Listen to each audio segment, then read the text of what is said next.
할렐루야. 우리 여사님과 인사하고 말씀을 듣습니다. 손을 꼭 잡고 인사합니다. 당신은 예수님을 많이 닮았습니다. 인사합니다. 아멘.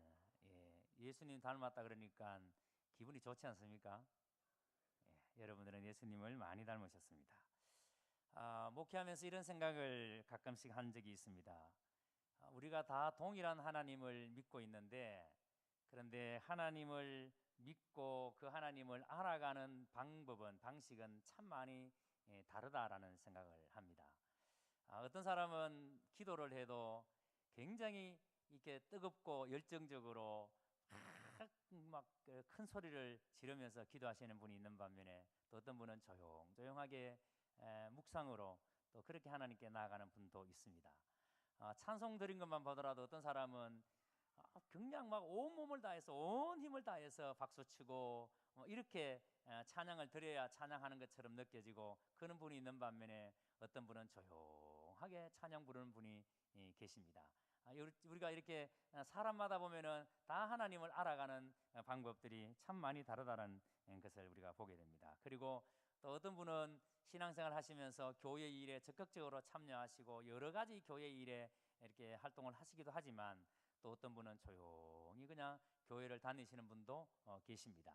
자, 여하튼 우리가 이렇게 하나님 안에서 하나님을 알아가고 하나님을 믿는 방법들이 사람마다 큰 이렇게 차이들이 있는데, 이 성령이 마가의 다락방에 120명의 성도들이 모여서 기도할 때에 이 120명의 성도들이 기도하는 중에 성령이 임합니다. 그리고 이때부터 이제 교회가 시작이 되는 거거든요. 이때부터 교회가 시작이 되는데, 근데 이때 이후로 교회가 시작되어지면서 초대교회 때에도 참 여러분 사람들이 다양하다, 예수님을 믿는 알아가는 그 방법이 참 다양하다는 것을 알 수가 있습니다. 그러니까 초대교회 때나 지금이나 우리가 신앙생활에 하는 형식들은 참 다양성을 우리가 볼 수 있다는 것을 알 수가 있습니다. 그 전형적인 예가 이 사도행전 18장 마지막 부분에 나오는 그 아볼로라는 사람의 모습입니다. 이 아볼로라는 사람은 18장 성경 한번 띄워보시겠습니까? 18장 24절입니다. 제가 한번 읽어보겠습니다. 알렉산드리아에서 난 아볼로라는 유대인이 에베소에 이르니 이 사람은 뭐가 좋다? 언변이 좋다. 그 다음에 어디에 능통하다? 성경에 능통하다. 이 사람이 언변이 좋고 성경에 아주 능통했습니다. 자, 그런데 성경에 능통한 것만 아닙니다. 25절 보세요. 그가 일찍이 주의 도를 배워 열심으로 예수에 관하여 자세히 말하며 가르치나. 자, 여러분, 이 사람은 성경에 능통했기 때문에 이 사람은 예수님에 대해서 다른 사람에게 가르치는 일까지 했습니다. 자, 그런데 신기한 것은 이 사람이, 성경에 능통한 사람이 성경을 가르치기까지 했는데, 이 아볼로라는 사람은 성령에 대해서 몰랐다는 겁니다. 성령이 계신 줄도 몰랐다는 겁니다. 그리고 19장에 바울이 에베소를 방문했는데, 에베소 사람들이 굉장히 요즘 우리말로 하면은 열심으로 교회를 다니고 신앙생활을 잘 했어요. 그런데 뭔가 예매했습니다. 이상했습니다. 이 에베소 사람들의 신앙이 이게 뭐지? 그러니까 바울이 봤을 때에 열심은 있는데 교회는 열심히 다니는데 이게 뭐지? 이런 생각이 바울에게 들은 거예요. 그래서 바울이 에베소 사람들이 신앙이 애매하니까 이게 뭐지? 이런 생각이 드니까 바울이 에베소 사람들에게 질문을 던집니다. 그게 오늘 본문 2절입니다. 2절 한번 보시기 바랍니다. 제가 읽겠습니다. 이르되 너희가 믿을 때에 성령을 받았느냐? 이르되 아니라 우리는 성령이 계심도 듣지 못하였노라. 자, 여러분, 에베소 사람들은 굉장히 열심으로 신앙생활을 하고 있었는데, 그런데 이 사람들이 도대체 성령이 계심도 듣지를 못했다는 거예요. 여러분, 이게 가능할까요? 여러분, 우리가 신앙생활 하면서 성령이 계신 줄도 모른다, 성령이 뭔지 모른다, 그러면서 우리가 신앙생활 한다는 것 자체가 여러분 가능할까요? 여러분, 이 에베소 성도들은 요한의 세례를 받은 사람들입니다. 요한이 주는 물세례를 받은 사람들입니다. 그러니까 이 사람들은 요한의 세례만 알고 있고 예수 그리스도를 믿음으로 말미암아 예수 그리스도로 말미암는 구원에 대해서는 이 에베소 사람들은 제대로 알지를 못했던 거죠. 이들은 세례 요한을 통해서 메시아를 영접하고 그러기 하기 위해서는 반드시 회개하고 물세례는 받아야 한다. 그래서 물세례는 받았지만 이들은 성령은 모르고 있다는 거예요. 심지어 이 에베소 사람들은 예수님의 나심과 죽으심과 그 부활의 의미에 대해서도 이 에베소 사람들은 제대로 알지를 못했습니다. 그리고 성령께서 왜 믿는 자 속에 내재하시는지, 우리가 예수를 영접할 때에 성령께서 내 안에 들어오셔서 영원토록 우리와 함께 하시는, 내재하시는, 우리 속에 함께 하시는 이 성령에 대해서 이 에베소 사람들은 전혀 모르고 있었습니다. 그럼에도 불구하고 이 에베소의 성도들은, 그들은 성경을 참 잘 알았습니다. 그리고 이 에베소 사람들은 그들 스스로가 예수님을 믿는 사람이라고, 하나님을 믿는 사람이라고 생각하고, 오늘 본문에 나오는 아볼로 같은 사람은 다른 사람에게 성경을 가르치기까지 했습니다. 성령을 모르면서. 자, 여러분, 우리가 이 말씀을 들을 때 좀 이상한 생각이 들지 않습니까? 과연 이게 가능할까?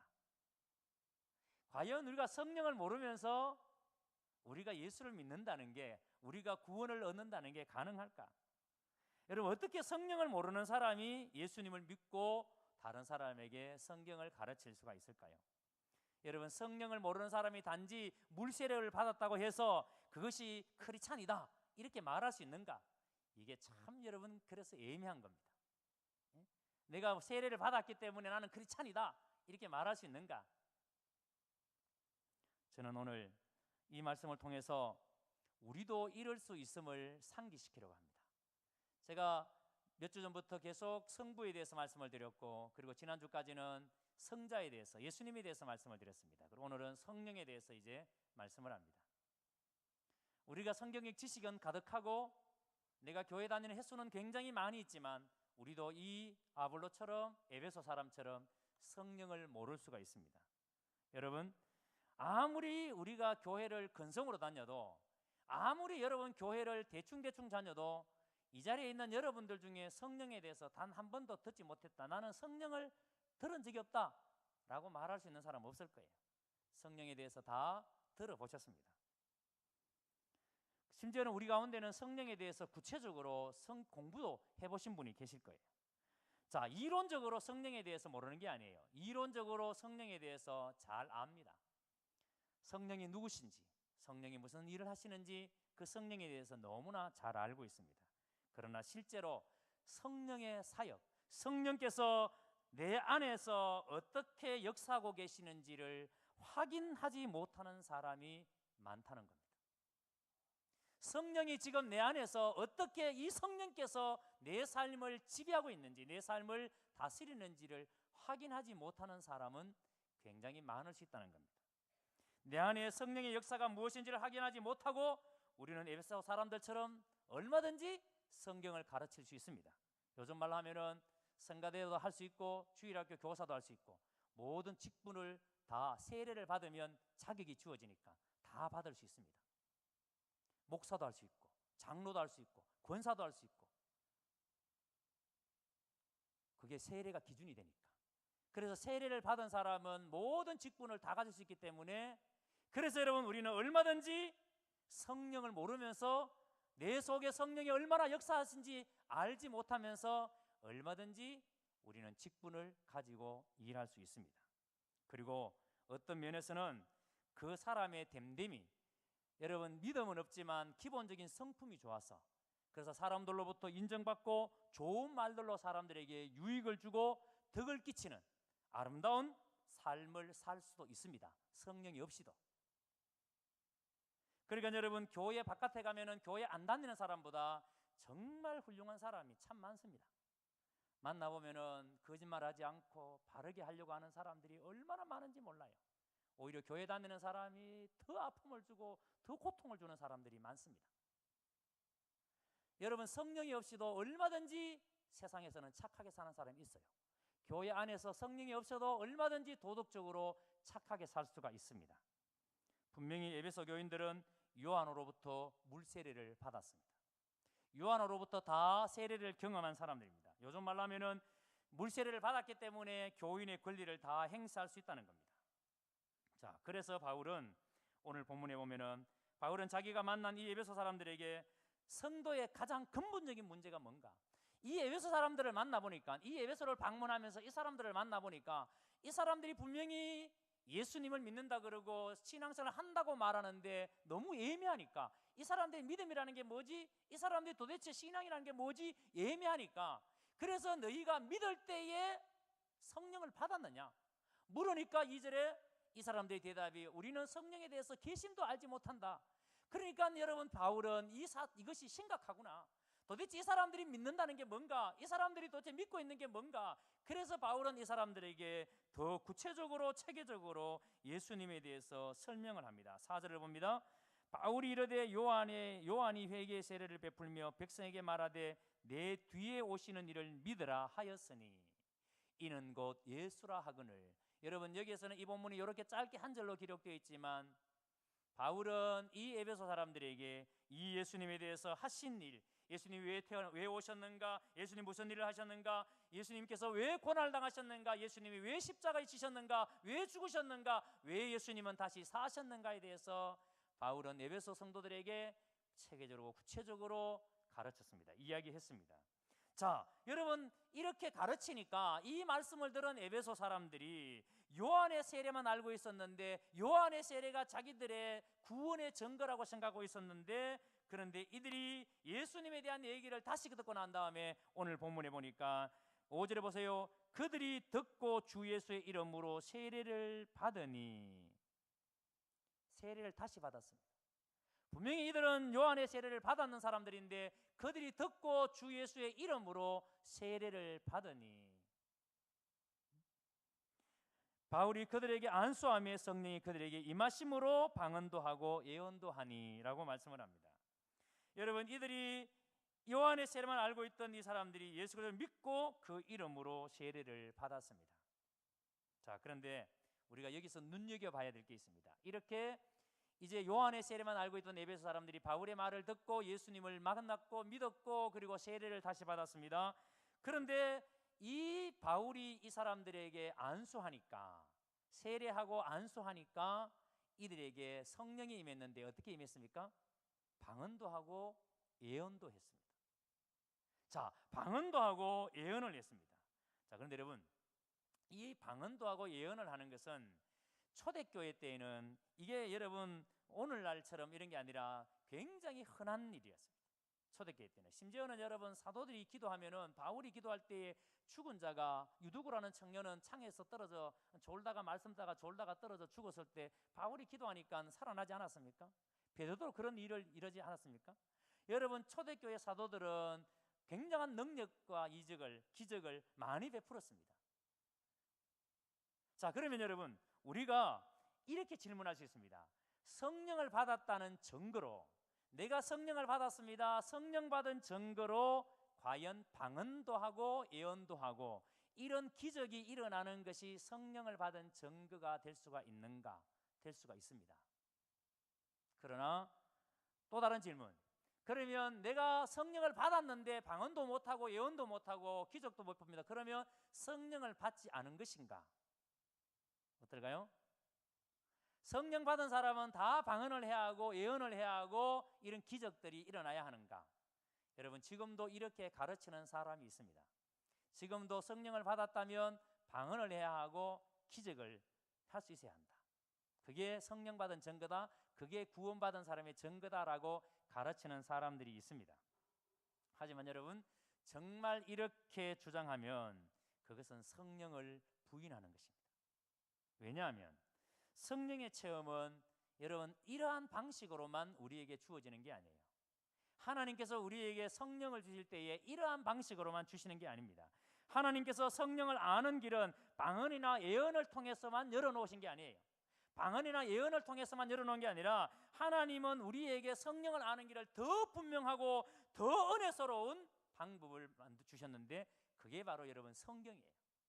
우리가 성령을 알 수 있는 길은 분명하고 확실하고 가장 은혜스러운 방법은 성경을 통해서 성령을 아는 겁니다. 아멘. 그러니까 여러분, 우리가 예수를 믿으면서 방언도 못하고 예언도 못하고 기적도 못 베푼다고 해서 내가 성령을 모르는 게 아니라 우리가 성경을 통해서 성령을 알 수 있게 하셨기 때문에, 그래서 오늘 여러분 이 말씀을 받으면서 과연 나는 성령을 받은 사람인가? 아니면 나는 아직까지 성령을 모르는 사람인가? 이 에베소 사람들이 열심으로 신앙생활을 하고 있었는데 성령이 계시는 줄도 나는 몰랐다. 우리도 이 에베소 사람처럼 이런 상태에 있는가? 오늘 여러분들이 제가 성경적으로 말씀을 드릴 때에 여러분들이 스스로 판단해 보시고, 나는 과연 성령을 받은 사람인가? 성령이 내 안에 내주하시고 성령이 내 안에 계시면서 내 안에서 역사하고 있는가를 여러분 스스로 한번 판단해 보시기를 주님의 이름으로 축복합니다. 자, 그러니까 여러분 지금부터는 말씀을 들으면서 이 말씀을 여러분 삶에 구체적으로 적용을 해봐야 됩니다.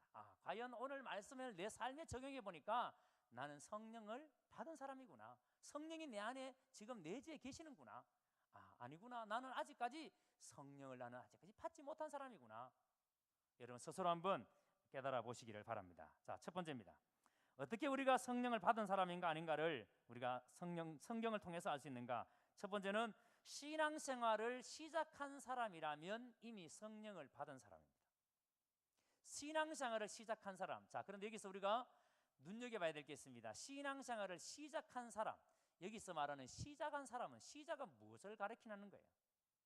무엇을 가리켜서 신앙생활을 시작했다라고 말하는가? 이 시작의 의미를 우리가 알아야 됩니다. 자, 여러분 우리가 그래서 예수를 믿기로 결심한 신앙생활의 그 출발점, 내가 과연 성령을 받았는가 아닌가, 그래서 내가 신앙생활을 출발했는가 아닌가를 알 수 있는 바로 메타가 되는 두 가지가 있습니다. 첫 번째가 개종입니다. 인간적인 측면에서 보는 개종입니다.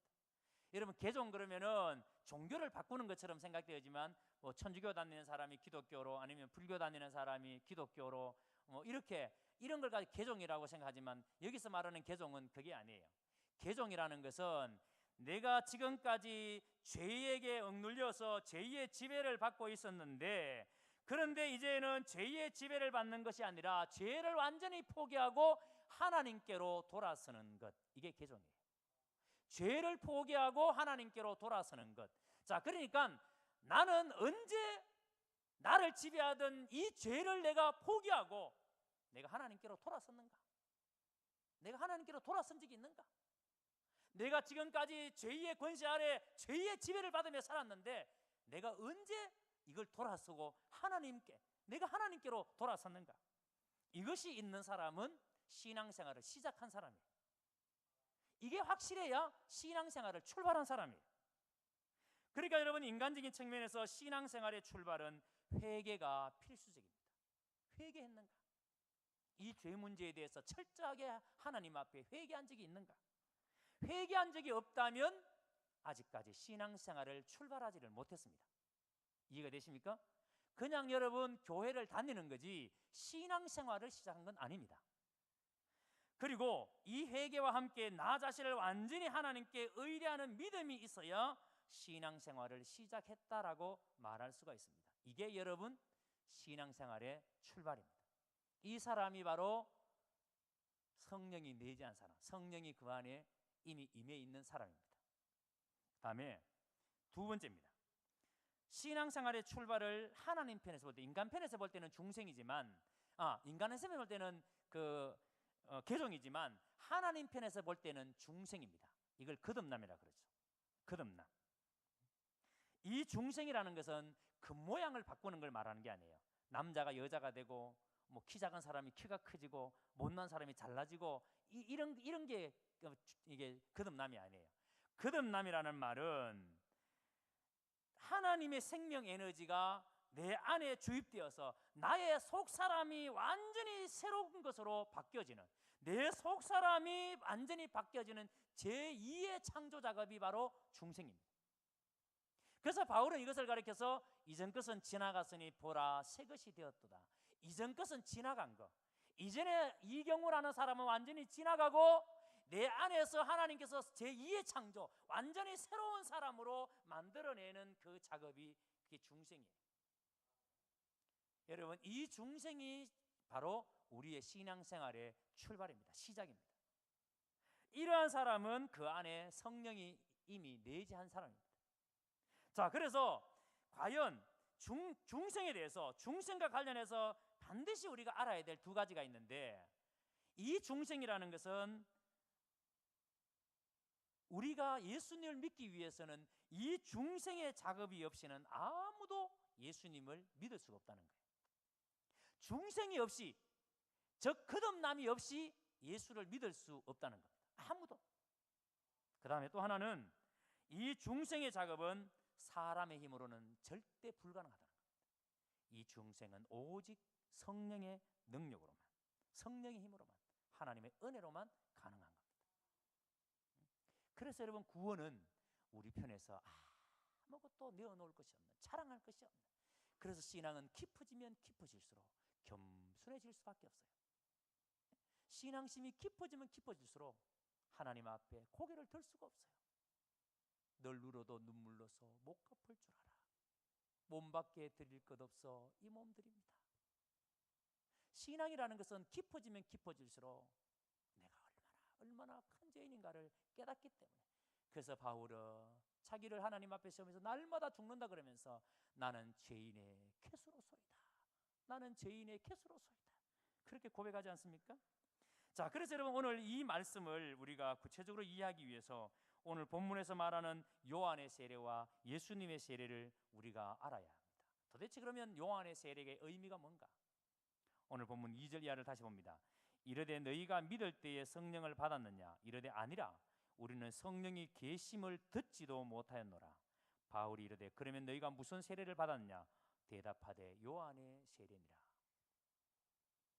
우리가 중생을 경험하는 것은 성령의 힘이 아니고는 불가능한데, 지금 이 에베소 교인들은 성령의 계심도 듣지도 못했다라고 이야기합니다.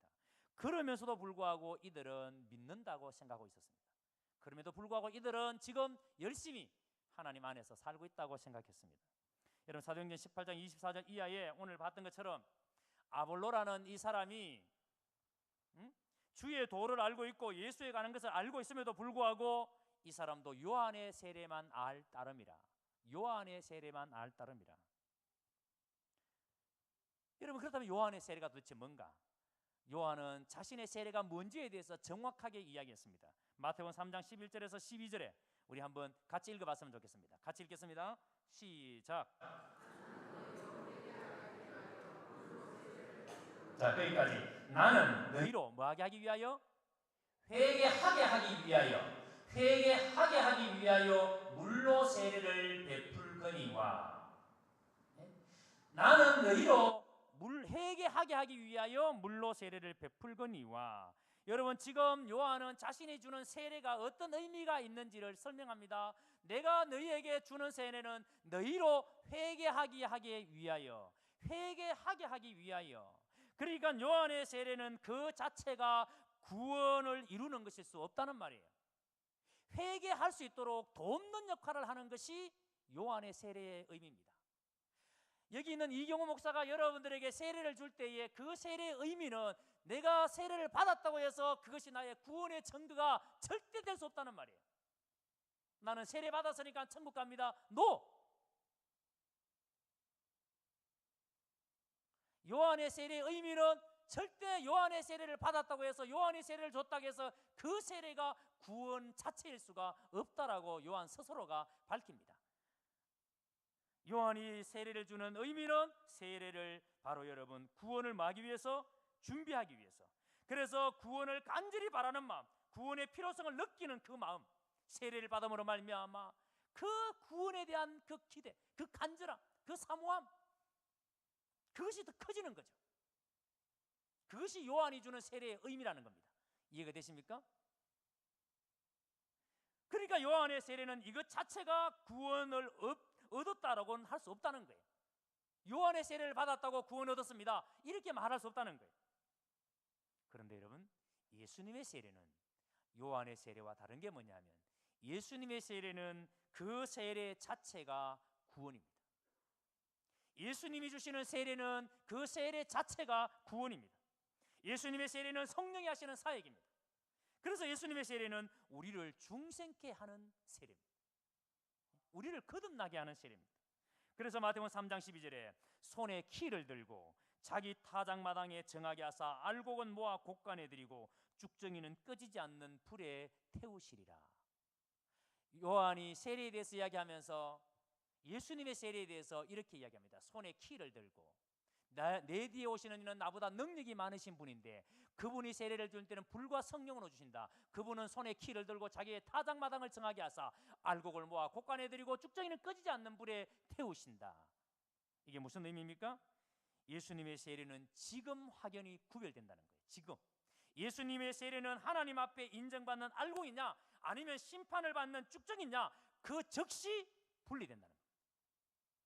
그래서 하나님 앞에 인정받는 알곡이면 영원히 천국에 드리는 천국 창고에 드리는 곡식이 되지만 쭉정이는 태워버리는. 그러니까 여러분 이 천국 곡간에 드리는 이 알곡은 절대 변하지 않는, 절대 이것이 변질될 수 없는. 그래서 하나님의 구원은, 예수님의 구원은 절대로 변할 수 없는, 우리가 어떤 형편에 처해 있더라도 이 구원은 절대로 변할 수 없는, 그게 여러분 예수님의 주시는 이 은혜예요. 은혜. 여러분 성령 안에서 태어나지 않고는 예수를 절대로 주라고 고백할 수가 없습니다. 우리 안에 개종된 이렇게 중생한 증거가 분명히 있다면 오늘 우리는 이미 성령을 내 안에 모시고 사는 사람들입니다. 오늘 여러분 자신들에게 이 말씀을 적용해 보십시오. 과연 나는 개종한 적이 있는가? 나는 진짜 거듭난 사람인가? 자, 그 다음 두 번째입니다. 내 안에 성령이 계신다는 사실을 어떻게 우리가 확신할 수 있는가? 신앙생활에 발전이 있는 사람은 성령을 모신 사람입니다. 신앙생활에 발전이 있는 사람. 자, 그러면 신앙생활이 발전하고 있다는 것을 무엇을 통해서 평가할 수 있는가? 기준이 뭔가? 자, 그 기준을 말합니다.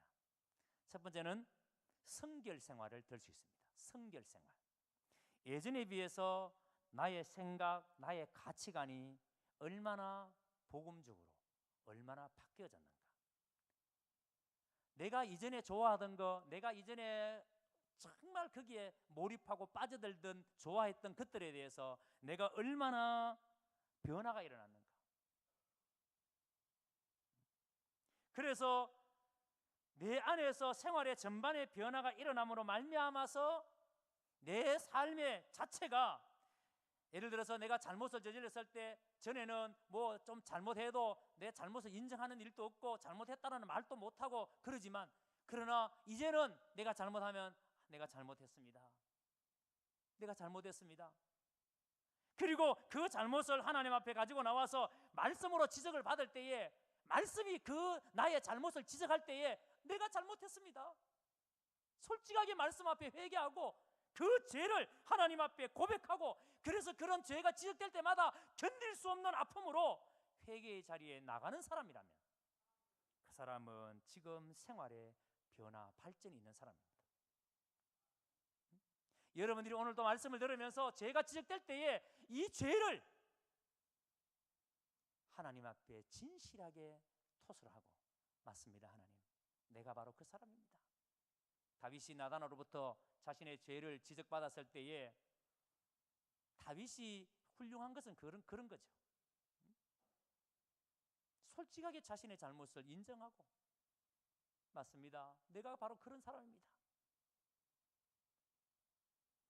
그래서 여러분, 죄가 말씀으로 드러나고 지적되면 견딜 수 없는 아픔으로 회개의 자리로 나가는 사람. 그 다음에 두 번째, 말씀의 이해도입니다. 여러분들이 말씀을 들을 때 전에 비해서 말씀을 들을 때 깨달음이 점점 깊어져 갑니다.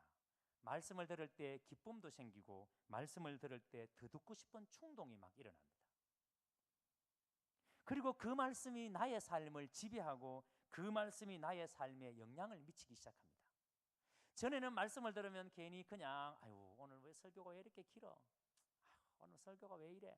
이런 생각이 들었는데, 요즘은 말씀을 들으면 깨달음이 생깁니다. 아, 하나님 오늘 이거 알게 하기 위해서 저 말씀 들려주시는구나. 깨달음이 생겨요. 깨달음뿐만 아니라 그 말씀을 들을 때에, 그 깨달음이 생길 때에 기쁨이 일어납니다. 그리고 그 말씀이 더 듣고 싶은 충동 때문에 집에 가면 오늘 목사님 말씀이 어디더라? 본문 찾아서 다시 묵상하고 다시 읽어보고, 더 듣고 싶은 막 욕심이 생깁니다. 그리고 말씀대로 살아보려고 하는 그런 거룩한 욕망이 생깁니다. 그렇다면은 여러분 안에 성령이 계신다는 증거입니다. 근데 말씀을 듣고도 아무런 나에게 반응이 없다면, 말씀을 들으면서 어떤 깨달음도 어떤 기쁨도 없다면 과연 내 안에 성령이 계시는가를 진지하게 다시 돌아보셔야 됩니다. 세 번째, 그리스도를 증거하는 삶입니다. 내 안에 계신 그리스도를 다른 사람에게 전하고 싶은 열망이 일어납니다. 내가 믿는 하나님을 다른 사람에게 소개하고픈 열망이 일어나는 사람이라면 100% 그 사람 안에 성령이 내재해 계십니다. 우리 교회 가운데 하루에 전도지 몇천 장을 돌리겠다고 작정하고 이 땡볕에 전도지를 매일 돌리는 집사님이 계십니다. 누가 알아주든 알아주지 않든, 누가 보든 보지 않든 하나님이 주신 영혼에 대한 거룩한 부담 때문에 내 속에 계신 성령께서 말할 수 없는 탄식으로 그렇게 하시기 때문에 매일 길거리에 나가서 그냥 전도지를 들고 그 사람이 이 전도지를 받아주든 안 받아주든, 누가 욕을 하든 욕을 하지 않든 묵묵히 전도지를 돌립니다. 그 사람 안에는 성령이 100% 내재해 계십니다. 그 다음에 봉사하는 삶입니다. 여러분의 재능과 삶을 통해 다른 사람을 위해 봉사하고 싶은 마음이 일어난다면 성령이 여러분 마음속에 계시는 겁니다. 어떻게든지 내 삶을 다른 사람을 위해서 쓰임받고 싶다, 내 작은 것이라도 다른 사람을 위해서 내가 봉사하고 싶다, 이런 마음들. 그리고 다섯 번째로 마음속에서부터 솟아난 성령의 기쁨입니다. 기쁜 일이 있어서 기쁜 게 아니에요. 그냥 기뻐요. 성령이 주시는 기쁨이기 때문에. 그래서 무슨 일을 해도 즐겁습니다. 저도 교회에서 이렇게 목회하다 보면은 무슨 일을 해도 늘 즐겁게 하는 있는 반면에 무슨 일을 해도 늘 짜증스럽게 하는 사람이 있습니다. 제발 하지 마세요. 부탁합니다. 짜증나면서 할 것 같으면 안 하는 게 좋습니다. 근데 어떤 사람은 늘 웃으면서 아유 좋아서 하는데요 뭐. 우리가 그 겨자씨 운동이 아니고 봉사 지금 그 자원 이렇게 해서 하잖아요. 지금 여러 사람들이 주중에 나와서 청소하거든요. 그게 쉬운 일이 아닙니다. 어떤 데는 혼자 와서 하기도 하고, 어떤 데는 뭐 서너 명이 나와서 하기도 하고, 그냥 자기가 시간 된 데 나와서 그냥 봉사하는 거예요. 구석구석에 청소도 하고 밀대질도 하고 뭐 그렇게 하는 겁니다. 내가 나에게 주어진 삶을 다른 사람을 위해서 봉사하고 그런 일들을 기쁨으로 하는 겁니다. 억지로 하지 못해서가 아니라 기쁨으로 하는 겁니다. 그래서 여러분, 이런 것이 내 안에 있느냐 없느냐에 따라 신앙이 발전하는지 떨어지는지를 말할 수가 있다는 겁니다. 자, 여러분, 이런 것을 기준으로 봤을 때 오늘 여러분들은 어떻습니까? 과연 내 안에 성령님이 계시고 나는 성령의 그 인도하심, 성령의 지배 아래 내 삶이 있다라고 여러분 자신 있게 말할 수 있습니까? 정말 나는 개종한 사람이 맞는지, 정말 나는 죄를 포기하고 하나님께 돌아선 사람이 맞는지, 나는 정말 거듭난 사람이 맞는지, 내가 어떤 죄를, 하나님 앞에 어떤 잘못을 저지를 때마다, 내가 어떤 살아가면서 어떤 실수, 어떤 허물이 드러날 때마다 하나님 앞에 솔직하게 인정하고, 맞습니다 하나님, 내가 그런 사람입니다. 그렇지만 하나님, 오늘도 내가 하나님 그 십자가의 공로 보혈에 의지하여 오늘도 주님 앞에 내 죄를 토설하오니 아버지, 오늘도 나를 정하게 하시옵소서. 그래서 하나님 앞에 진심으로 기도하는 삶으로, 회개하는 삶으로 하나님 앞에 나오신다면 여러분은 진짜 여러분 안에 성령이 계신 사람이 맞습니다. 그러나 만약 이와 같은 사실이 확인되지 않으신다면, 아무리 생각해봐도 이와 같은 사실이 여러분 안에서 확인되지 않으신 분이 오늘 이 자리에 계신다면 절대로 오래 가면 안 됩니다. 절대로 그 상태로 오래 가시면 안 됩니다. 가장 비극적인 게 이겁니다. 거듭남이 없이 교회만 오래 다니면 이게 선뿌리가 됩니다. 이게 독초가 돼요. 그래서 여러분, 아직까지 이것이 내 속에서 확인되지 않으신다면, 성령이 누구신지도 모르고 체험하지도 못한 채 교회를 드나드신다면 오늘 반드시 해결하시기를 주의 이름으로 축복합니다. 해결하는 길은 하나밖에 없습니다. 해결하는 길은 오늘 예수를 믿고 진짜 주님 앞에 회개하는 겁니다. 요한일서 1장에 만일 우리가 하나님과 사귐이 있다 하고 어둠에 행하면, 만일 우리가 하나님과 사귐이 있다 하고 어둠에 행하면 거짓말을 하고 교회를 다니고 예수를 믿는다고 말하면서 어둠에 행한다면, 즉 죄에서 아직까지 죄 문제가 해결되지 않고 그렇게 산다면 그건 믿음이 거짓말이라는 겁니다. 진리를 행하지 아니함 이거니와, 그 다음에 6절, 7절을 8절을 봅니다. 8절, 만일 우리가 죄가 없다고 말하면 스스로 속이고, 내가 죄 없는 사람이다 그러면 스스로 속이고 진리가 우리 속에 있지 아니할 것이요. 그 다음에 9절입니다. 만일 우리가 우리 죄를 자백하면, 같이 읽습니다. 큰 소리로 시작.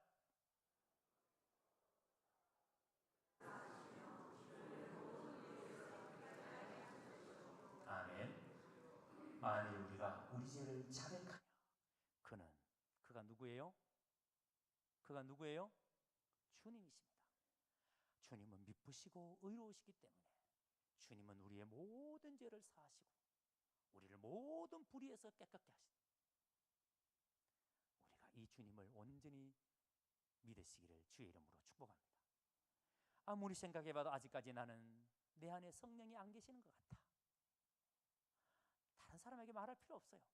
오늘 이 시간 그냥 여러분 가슴에 손을 얹고 한번 생각해 보세요. 내 안에 성령이 계시는가 안 계시는가? 성령이 계신다면 도대체 뭘 가지고 나는 성령이 계신다고 말할 수 있는가? 만약에 아무리 생각해봐도 내 안에 성령이 안 계신다고 생각이 되어진다면 다른 길이 없어요. 예수 그리스도 앞에 나는 죄인입니다 솔직하게 인정하고 회개하는 길밖에. 그러면 하나님은 미쁘시고 의로우시기 때문에 우리의 죄를 사하시고 우리를 모든 불의에서 깨끗하게 하시는 분임을 믿고, 오늘도 이 주님 앞에 여러분이 서시는 거룩한 성도들이 되시기를 주의 이름으로 축원합니다.